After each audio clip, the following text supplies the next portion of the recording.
Good morning and welcome to Saturday special of Dr. Lamba's Awakening Call. Today is a day where three major events are associated with. Two took place today morning and one is an anniversary. This was the day when the Berlin Wall fell. And the consequences of the fall of Berlin Wall are known to everybody.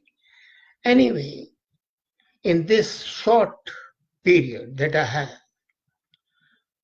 I'll not like to make comment on the Berlin Wall because that I've written my article today, which I published in the morning. And the second incident, event is the Supreme Court of India gave a judgment regarding Ayodhya. The Ayodhya mosque was demolished by fanatics. And for the last 70 years, as a matter of fact, this issue has been boiling, causing heartburn between Hindus and the Muslims. And today the Supreme Court gave a judgment which has practically been accepted by majority. Even Shias have accepted it, but Sunnis are still protesting. But the third issue which I'm going to take up is which concerns South Asia as a whole, primarily India and Pakistan. These two countries live in a love-hate relationship. Love between the people, hate between the politicians and the governments. People as a whole have the same cultural background, same ethnicity, same language, same customs, same traditions. But still there is so much of enmity, so much of bigotry, so much of hatred, and so much of animosity that there is an ever danger of a nuclear conflagration. So when this Kartarpur bridge, the corridor was sought to be built, I raised my apprehension and I had reminded the government and the people that there was a bridge which was built by the Britishers connecting India and Pakistan over River Ravi. And that bridge was demolished in 1965 war by the Indian Air Force because that was being used by Pakistan to send agents in India. Anyway, it is justified that the thousands of the faithful who want to pay homage to the memory of Guru Nanak are not deprived. So they have got to go there. The event took place yesterday with all the paraphernalia, all the mutual backslapping, but there is a certain nibbling mouse of the mind of the people, the mouse of the fear, what might happen. And there are three reasons for that.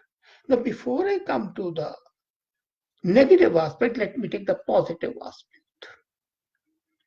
This gives an opportunity to the followers of Guru Nanak to pay homage to that place where he lived for 17 years after traveling the whole known universe at that time.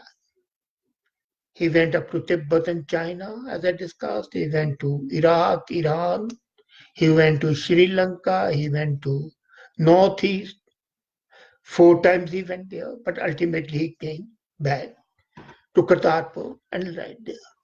Now, one thing which is very curious historically is that this is possibly the only person in the world whom two religions, or now rather I'll say three religions, revere. The first is, of course, the Sikhs and the Hindus, and then the Muslims. You'll be amazed. Muslims used to call him Pir Nanak.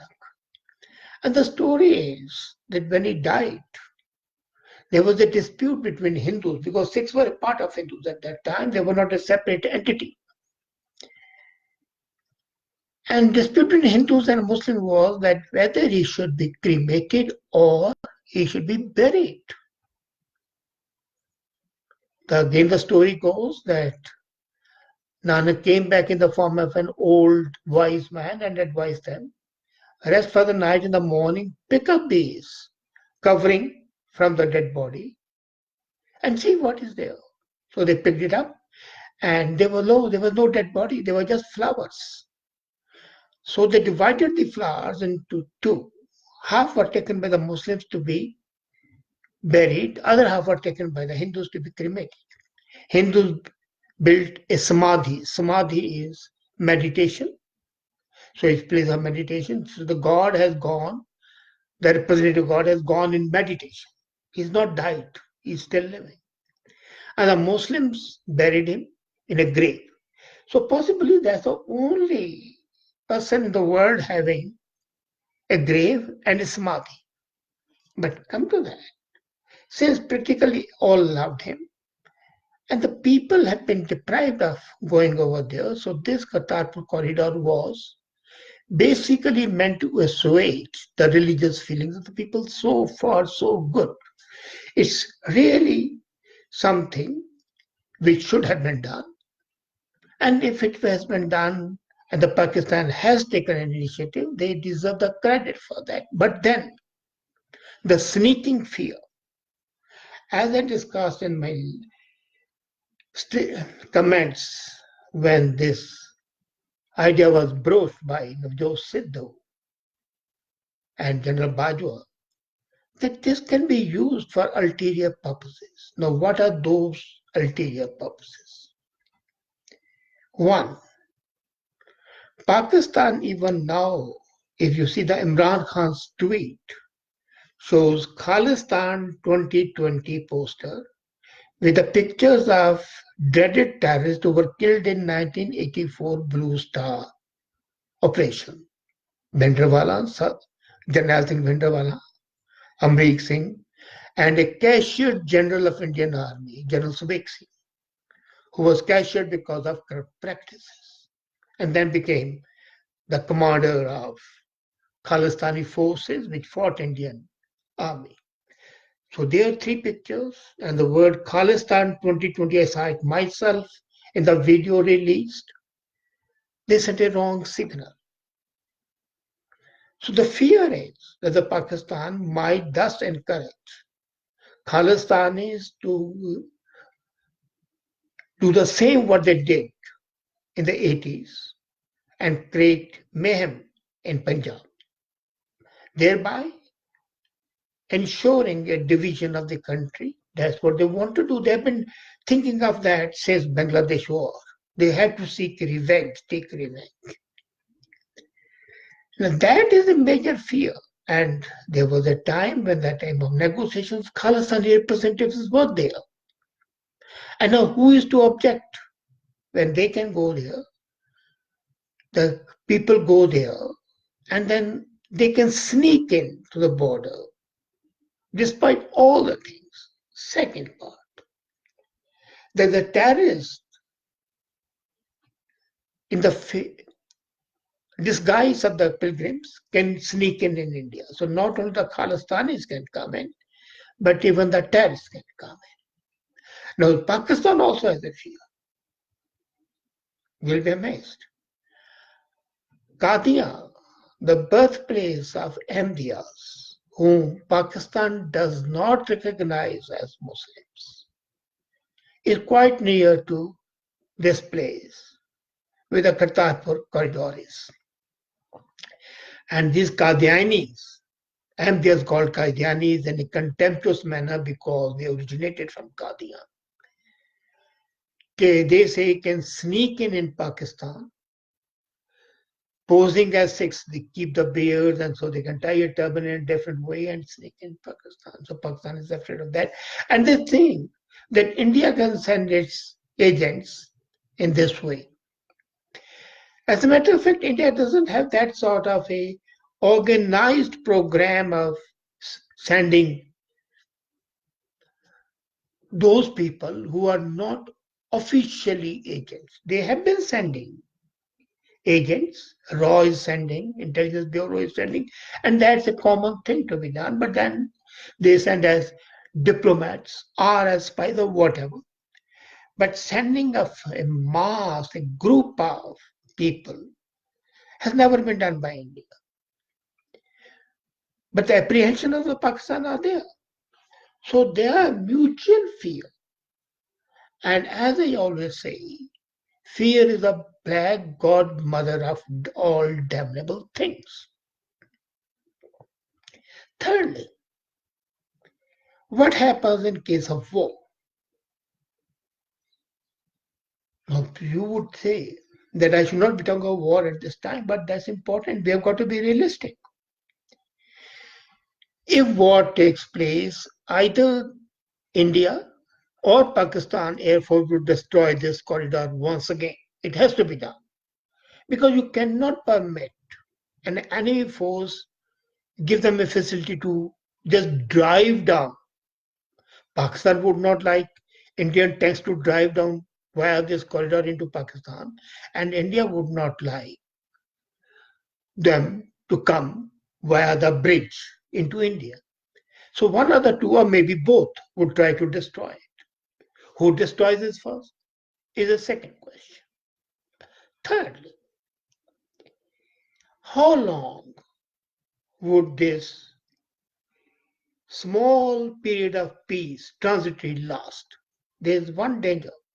Pakistan is using Kartarpur corridor to create a wedge between India Hindus and Indian Sikhs. They said that the Sikhs who are coming would not need to bring their passports, but Hindus would, thereby creating a distance between the two. Secondly, they also said that Sikhs would not have to pay $20 fee, but Hindus would have to pay. The government of India was very sensible, I must say, and immediately rejected these two concessions because they did not want citizenry to be divided on the communal lines. But Pakistan played a game. So there were three things which Pakistan did. A, they officially created posters with promoting Khalistan 2020 with the pictures of the terrorists. B, tried to create a wedge between Hindus and the Sikhs. C, promote Khalistani separatism.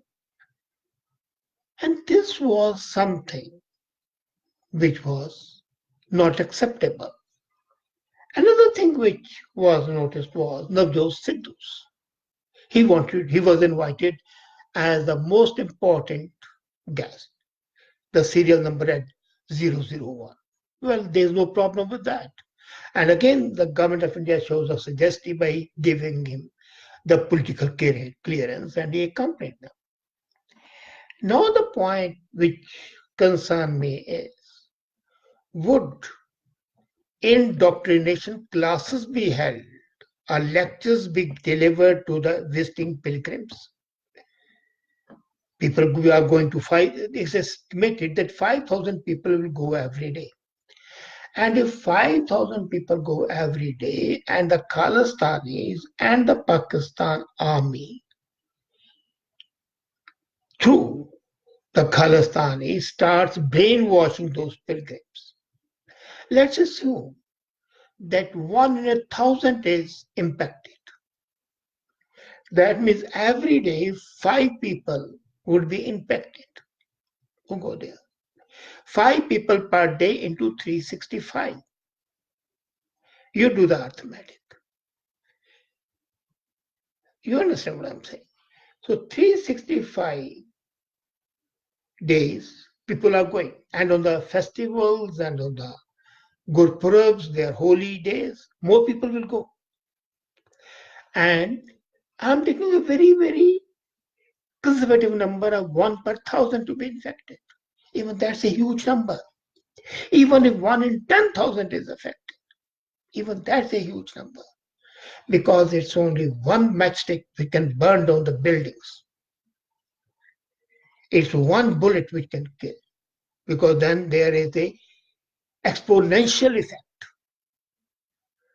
So what is government of India doing to ensure that there is no indoctrination, that the poor, innocent people who go with all good faith are not exposed to dangerous propaganda shown as national religious propaganda? That is something which the government has to be careful about. So this Kartarpur corridor, the aftermath is not clear. Would it be a peace, a bridge of peace between India and Pakistan? If that's so, my best wishes. Would it be a point of no return for India if a small minority of the Sikhs is indoctrinated and even a smaller minority is recruited as terrorists? That would be a day which terrifies me. I hope my fears are unjustified, but normally my fears have turned out to be true. 3, 4 months back, here are these comments when I was discussing Kartarpur had said that Pakistan is playing an insidious game.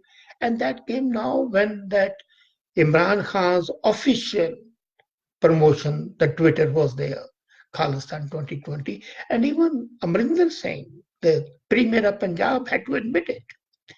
So all that shows that the picture may be hazy, but the emerging picture, nebulous, unclear, shows certain terrifying details. Let's hope for the best and be prepared for the worst. Thank you.